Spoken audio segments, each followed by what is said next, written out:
মই astrologer B Barua আকৌ এবাৰ আপোনালোকৰ ওচৰলৈ নতুন এটা ভিডিঅ' লৈ উপস্থিত হৈছোঁ। আগৰ ভিডিঅ'ত মই কি কাৰণত মাংগলিক হ'ব পাৰে, মাংগলিক দোষ হ'ব পাৰে এইটোক লৈ আলোচনা কৰিছিলোঁ। আজিৰ ভিডিঅ'ত মই মাংগলিক দোষ খণ্ডন হোৱা কেইটামান কাহিনী লৈ আপোনালোকৰ ওচৰলৈ উপস্থিত হৈছোঁ।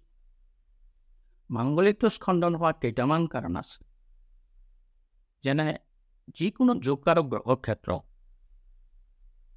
মাংগলিক দোষ ঘটিব নোৱাৰে।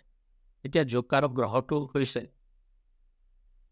মংগল, যি ৰাশিৰ কাৰণে কেন্দ্ৰপতি আৰু ত্ৰিকোণপতিৰ স্বামী হ'ব, এই ৰাশিবিলাকৰ ওপৰত এই ৰাশিত যদি মংগলৰ অৱস্থান হয় তেনেহ'লে মাংগলিক দোষ খণ্ডন হ'ব। যেনে কৰ্কট ৰাশিত মংগলৰ অৱস্থান হ'লে, সিংহ ৰাশিত মংগলৰ অৱস্থান হ'লে, ধনু ৰাশিত মংগলৰ অৱস্থান হ'লে বা মীন ৰাশিত মংগলৰ অৱস্থান হ'লে মাংগলিক দোষ কটা যাব। বা মংগল গ্ৰহ যদি নিজা ৰাশিত অৰ্থাৎ মেষ বা বৃশ্চিক ৰাশিত অৱস্থান কৰে বা মকৰত উচ্চস্থ হৈ অৱস্থান কৰে, তেনে ক্ষেত্ৰতো মাংগলিক দোষ কটা যাব পাৰে। মংগল জন্মচক্ৰত মংগল বুধৰ অৱস্থান হ'লে বা বৃহস্পতিৰ লগত যদি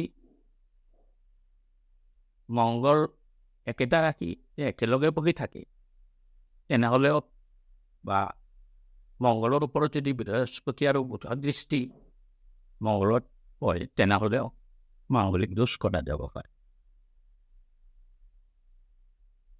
মংগল লগ্ন বা ৰাশিত তৃতীয়, ষষ্ঠ বা একাদশ স্থানত যদি পাপগ্ৰহৰ অৱস্থান হয়, এতিয়া আমি পাপগ্ৰহ কওঁতে কাক কওঁ?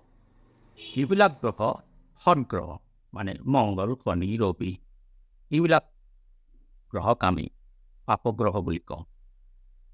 আৰু শুক্ৰ, বৃহস্পতি, শুক্লপক্ষৰ চন্দ্ৰ লগতে বুধক আমি শুভ গ্ৰহ বুলি কওঁ।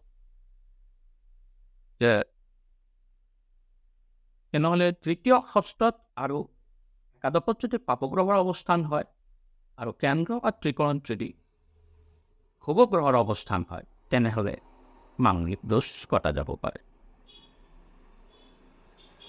চন্দ্ৰ মংগলৰ যুগত অৰ্থাৎ চন্দ্ৰ আৰু মংগলৰ লগত যিকোনো সম্পৰ্ক স্থাপন হ'লেও চক্ৰত মাংগলিক দোষ খণ্ডন হ'ব পাৰে।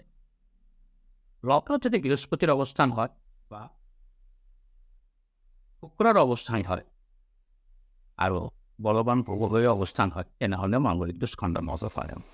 সপ্তমপতি সপ্তমত অৱস্থান কৰিলেও আৰু বৃহস্পতি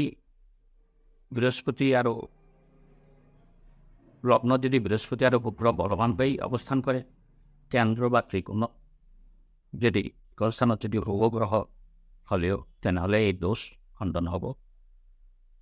সপ্তমপতি সপ্তমত যদি থাকে বা লগ্ন যদি শুভ গ্ৰহৰ দৃষ্টি পৰে, শুক্ৰৰ আৰু চন্দ্ৰৰ অৱস্থান যদি সপ্তমত মানে এজনৰ সপ্তমত থাকিব, চন্দ্ৰৰ সপ্তমত যদি শুক্ৰৰ অৱস্থান হয় তেনে ক্ষেত্ৰত মাংগলিক দোষ খণ্ডন হ'ব পাৰে। যিকোনো জাতিকাৰ ক্ষেত্ৰত লগ্ন বা ৰাশি যদি চৰৰাশি হৈছে তেনে ক্ষেত্ৰতো মাংগলিক দোষ খণ্ডন হ'ব পাৰে। বা বৃহস্পতিৰ দৃষ্টি লগ্নৰ পৰা বা ৰাশি বা পঞ্চমত বা ভাগ্যস্থানত অৰ্থাৎ নৱম স্থানত পৰিলেও মাংগলিক দোষ খণ্ডন হ'ব পাৰে। আজি যি কেইটামান মাংগলিক দোষ খণ্ডন হোৱাৰ কাৰণ উল্লেখ কৰিলোঁ, এই কাৰণখিনি আপোনালোকেও নিজে লিখি থ'ব পাৰে আৰু আপোনালোকৰ জন্মকুণ্ডলী উলিয়াই যদি মাংগলিক দোষ দেখা পোৱা যায় তেনেহ'লে মাংগলিক দোষ খণ্ডন হৈছে নে নাই এইটো আপোনালোকে নিজেও এইটো চাব পাৰে। আজিৰ ভিডিঅ'ত এইখিনিতে, পৰৱৰ্তী মই বেলেগ ভিডিঅ' লৈ আপোনালোকৰ ওচৰলৈ আকৌ আহিম। আপোনালোকে মোৰ যদি ভিডিঅ'খন ভাল লাগিছে তেনেহ'লে লাইক, শ্বেয়াৰ আৰু কৰিম। ছাবস্ক্ৰাইব কৰি থেংক ইউ